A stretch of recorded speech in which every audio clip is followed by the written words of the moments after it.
Hello guys, আসসালামু আলাইকুম। কেমন আছেন? আশা করছি সবাই অনেক অনেক ভালো আছেন। বন্ধুরা, আপনাদের সবাইকে আরো একবার আমন্ত্রণ জানাচ্ছি চ্যানেলের ব্র্যান্ড নিউ আরো একটি ভিডিওতে। বন্ধুরা, আজকের ভিডিওতে আমরা কথা বলবো Redmi 12 সিরিজের একটি ফোন Redmi 12 Pro Max এই ফোনটি নিয়ে। বন্ধুরা, সারপ্রাইজলি এই সিরিজের ফোন এই মাসের 27 তারিখে অর্থাৎ 27শে অক্টোবর গ্লোবালি লঞ্চ হতে যাচ্ছে এবং তার এক মাস পরেই অর্থাৎ ডিসেম্বরের শুরুতেই বাংলাদেশ মার্কেটে অফিসিয়ালি পেয়ে যাবে। আর তাই আজকে আলোচনা করব এই সিরিজের সবচেয়ে আকাঙ্ক্ষিত ফোন Redmi 12 Pro Max এই ফোনটি নিয়ে। বন্ধুরা, প্রথমে যদি ফোনটির ডিজাইন এবং বিল্ড কোয়ালিটি নিয়ে কথা বলি, তাহলে এই ফোনের ব্যাক সাইড এবং ফ্রেমে থাকছে প্লাস্টিক। ফোনটির ব্যাক সাইডের উপরের অংশে বাম সাইডে রয়েছে ফোনটির ক্যামেরা সেটআপ এবং সাথে রয়েছে এলইডি ফ্ল্যাশ এবং একেবারে নিচের দিকে থাকছে রেডমি ব্র্যান্ডিং। বন্ধুরা, ফোনটির সামনে আসলে আপনারা পেয়ে যাচ্ছেন একটি ফুল ভিউ ডিসপ্লে, যার উপরের অংশে মাঝ বরাবর কাটআউটের মাধ্যমে বসানো হয়েছে সেলফি ক্যামেরাটি। ফোনটির ডান পাশে রয়েছে ভলিউম এবং পাওয়ার অন অফ বাটন এবং ফোনের বাম পাশে রয়েছে ফোনটির সিম কার্ড ট্রে, যেখানে আপনারা দুটি সিম কার্ডের পাশাপাশি একটি মাইক্রো এসডি কার্ড ইউজ করতে পারবেন। বন্ধুরা, ফোনটিতে থাকছে IP53 dust and splash resistance, যাতে করে আপনার ফোনে হালকা পানি ও ধূলিকণা প্রবেশ করতে পারবে না।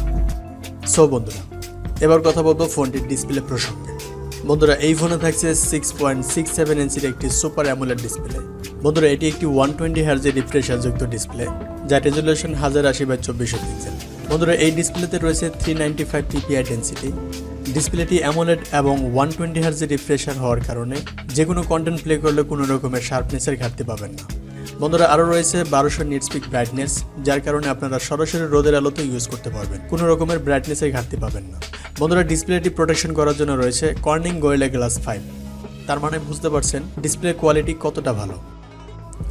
বন্ধুরা, এবার যদি ফোনটির সফটওয়্যার এবং পারফরমেন্স নিয়ে কথা বলি, তাহলে এই ফোনে থাকছে অ্যান্ড্রয়েড 11 এবং ফোনটিতে চিপসেট হিসেবে থাকছে কোয়ালকম স্ন্যাপড্রাগন 732G এই চিপসেটটি, যা 8 ন্যানোমিটারে তৈরি করে একটি অক্টাকোর প্রসেসর এবং জিপিইউ হিসেবে থাকছে 618, যার ব্যাকএন্ডেতে থাকছে Mali G57 MC2।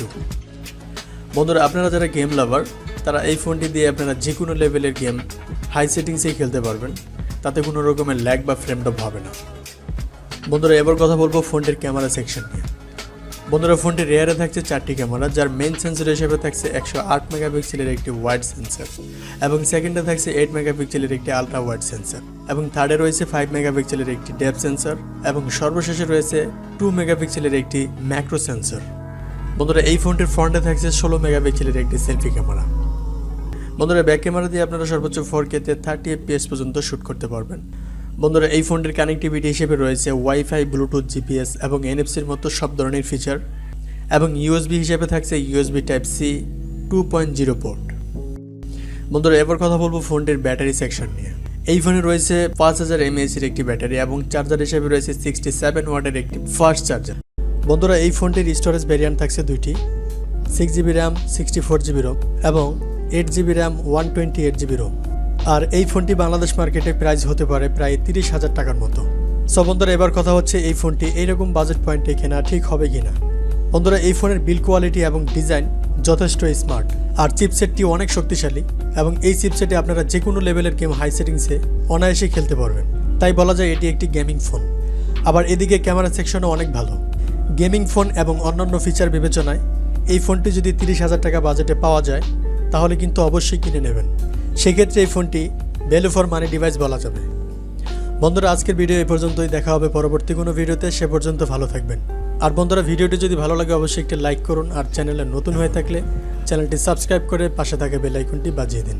আর যারা অলরেডি সাবস্ক্রাইব করেছেন তাদেরকে অসংখ্য ধন্যবাদ। আল্লাহ হাফেজ।